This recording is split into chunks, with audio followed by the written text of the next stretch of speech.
La question d'acceptation de soi, c'est quelque chose qu'on voit beaucoup sur les réseaux sociaux maintenant, c'est une injonction.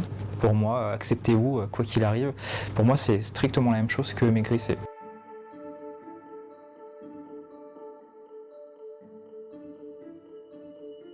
J'ai souffert de TCA, alors ça a été une phase très rapide d'anorexie quand j'étais plus jeune au lycée.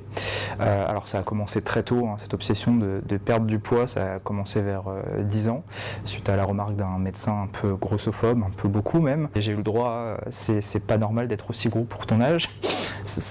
On démarre un peu mal dans la vie quand on parle là-dessus. À l'école, à la piscine, truc un peu horrible que tout le monde craint en général. J'étais dans la file d'attente pour faire le plongeon et il y a un camarade devant qui m'a pincé le sein. Ça c'est ce qui a le plus marqué ma vie, je crois. De ce moment-là, je me suis plus jamais remis torse nu, ni devant ma famille, ni devant mes potes à la plage, à la piscine, ni en intimité, jusqu'à mes 27 ans.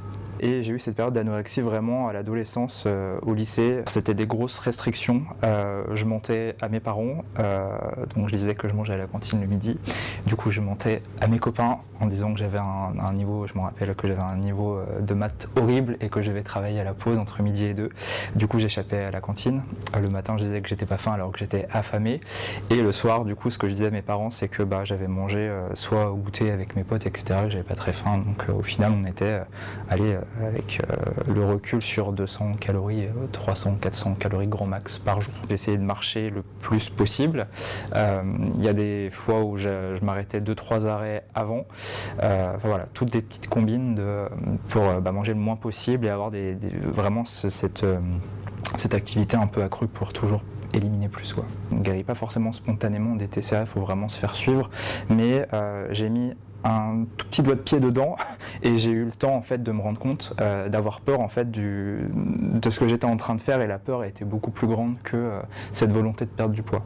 Donc ça s'est arrêté très vite, j'ai quand même perdu 25 kilos en 6 mois, donc ce qui est énorme. Et après j'ai fait de l'hyperphagie.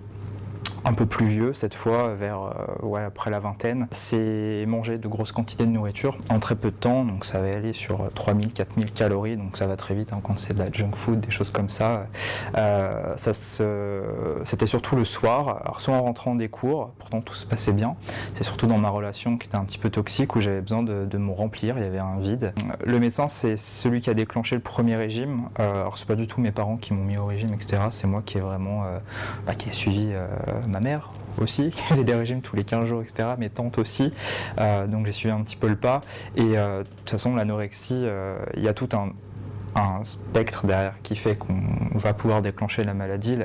La première chose, une des choses qui déclenche en général, c'est le premier régime. Les régimes, ça ne sert à rien. Pour le coup, j'en ai fait, ça marche sur le moment, mais au final, on reprend toujours le poids parce que ça ne règle pas le problème initial. Une personne qui va faire un régime, elle va perdre ses kilos. Si les kilos à la base sont émotionnels, si elle n'apprend pas à gérer ses émotions, ça reviendra forcément. J'ai passé 27 ans à me cacher, à pas profiter avec mes potes, à finir habillé dans la piscine parce que je voulais pas aller me baigner avec eux, donc c'est un moment fun, mais la base du moment fun n'est pas très glorieuse. Là c'était un déclic où j'ai vraiment vu que j'étais ridicule. J'ai fait un plan pour m'amuser en vacances avec quelqu'un et j'ai prétexté un immense coup de soleil en fait pour pouvoir regarder mon t-shirt. Et en fait ça s'est tellement bien passé qu'au final mon t-shirt a sauté, j'ai pas vu ce qui se passait, etc. Enfin si, j'ai vu ce qui se passait quand même, mais j'ai oublié. En fait, ce corps-là, c'était super chouette, et à la fin, j'ai le droit, t'es canon. Et en fait, je me suis fait tout un monde de ce que moi je voyais, c'est-à-dire un regard très critique, tyrannique envers moi-même. Et alors, je dis pas qu'il faut écouter forcément ce que les autres ont à dire sur notre corps, mais j'arrivais pas à voir ce qu'on pouvait voir d'autre. Maintenant, le rapport au corps, c'est toujours je travaille encore dessus aujourd'hui parce que je pense qu'on travaillera tous dessus si on a été marqué pendant des années. On m'a envoyé faire un plateau télé et la première pensée que j'ai eue c'était j'ai pris 5 kilos, ça va se voir, que vont penser les gens d'un diététicien super joufflu, etc. Vous vous avez des pensées un petit peu tyranniques comme ça, c'est déjà d'accepter là où vous en êtes. Si on se dit comment j'ai pu en arriver là, j'ai pris 5 kilos, etc., mais je suis nul, ça marche pas, on va être tyrannique, on va s'infliger des régimes pas possibles, c'est un risque de tomber dans les troubles alimentaires aussi. L'idée c'est de se dire ok, là j'ai pris 5 kilos par exemple, qu'est-ce qui s'est passé?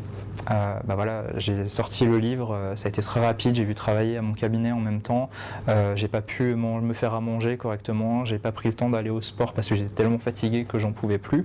Ok, là c'est comme ça, j'ai pris 5 kilos, c'est transitoire, et là quand ça va se calmer, je pourrais retourner aller courir, aller à la piscine, me faire à manger, et en fait ça va aller. La question d'acceptation de soi, c'est quelque chose qu'on voit beaucoup sur les réseaux sociaux maintenant, c'est une injonction pour moi, acceptez-vous quoi qu'il arrive.